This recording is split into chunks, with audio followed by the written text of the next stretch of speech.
Hey, what's up, guys? So, a few days ago, I was outside training. I was doing precision jumps from like bench to bench, and I kind of failed it one time. I didn't quite make it. Feet hit it, I fell over, whatever. I dusted myself off, got back up. I was just gonna try again, but somebody came up to me and they were like, "Hey, man, what are you doing? You're crazy. That's dangerous." And then I thought about it, and I was like, "Dangerous? I've been doing this for 3 years. I've never hurt myself." But that really got me thinking: is parkour dangerous? And obviously, I don't think so because I still do it. But I'm going to explain why that's how I think by really defining what is dangerous and why I don't think that parkour is, or at least why it doesn't have to be. So the problem that I have with most people calling parkour dangerous is that it's such a vague and relative term. So think about getting stung by a bee versus getting bit by a black mamba. Getting stung by a bee to most people isn't dangerous, but what if you're allergic to a bee? Then it's probably life-threatening. The same thing goes for a black mamba, but for everyone. And so I kind of think of parkour the same way. Like walking on a rooftop to me isn't dangerous at all because I know that I can control my body and control my fear and that I'm not going to just fall off the edge of the rooftop. But what about somebody who's like terrified of heights and they get this terrible sense of vertigo, faint, and fall off of the roof? That's dangerous for them, but it's not for me. And I guess you could also relate that to flips.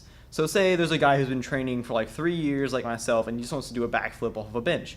That's not a big deal. It's pretty simple and easy. But then there's this other guy who's never done anything before, and he just plays video games his whole life. He's probably never even jumped off of a bench before, and he wants to do a backflip. That's not safe for him. It's dangerous, and he's probably going to hurt himself. And so that's what I'm saying is parkour is really like dangerous. Like danger in parkour is really relative. What exactly do we mean when we say dangerous? What do we consider to be dangerous? Like driving in a car, is that dangerous? Most people wouldn't say it is, but you could get in a car accident, and a car accident could be fatal. So why is it that people aren't scared to drive to work every day? It's because it's not a very likely chance that it's going to happen, right? You're probably not going to get a car accident. It's pretty unlikely. But the same thing kind of applies to parkour. But most people still see parkour as dangerous. But you're not very likely to hurt yourself if you're training correctly. So why is it that people are afraid to do parkour, but they don't mind driving to work every day? It's because parkour is kind of misunderstood, and people fear things that they don't understand. But what I want to say is that just because someone else is incapable of performing something, and it's dangerous for them to perform it, doesn't mean that it's dangerous for the person who can perform it. So if somebody can't do a backflip is dangerous for them. If I know how to do a backflip's not dangerous for me. So what do I consider to be dangerous? And obviously I've already established that I don't believe that parkour is dangerous, but it can be if you don't train correctly. And so things that could make parkour dangerous is trying things that aren't in your skill level. And what I mean by that is like maybe you just started parkour and you want to do a front flip for the first thing that you ever learn. That's a bad idea. You could probably learn how to like roll or something first, or just start out with some easy vaults or whatever. Maybe do a front handspring. I don't know. Just there's no good reason to learn how to do a front flip other than that you want to show off and be flashy and impress people. And that's not what parkour is about.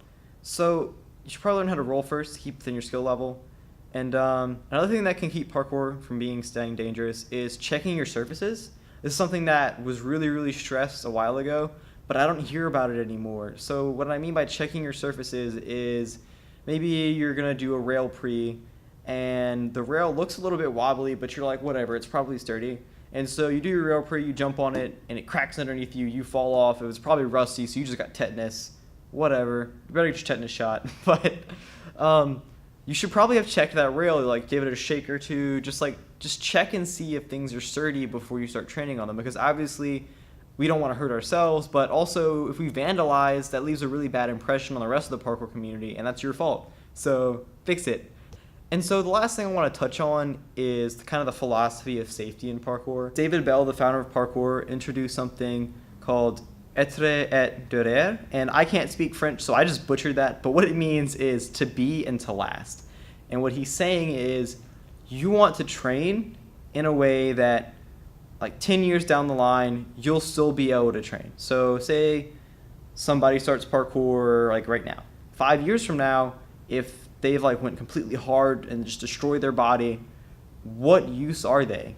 How is it like, why would you train to be strong and useful and then 5 years later, because you destroyed your body, you're weak and useless. What's the point in that?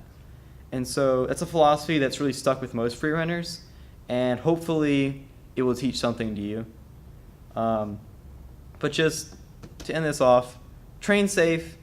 Parkour isn't dangerous. It can be, but it doesn't have to be.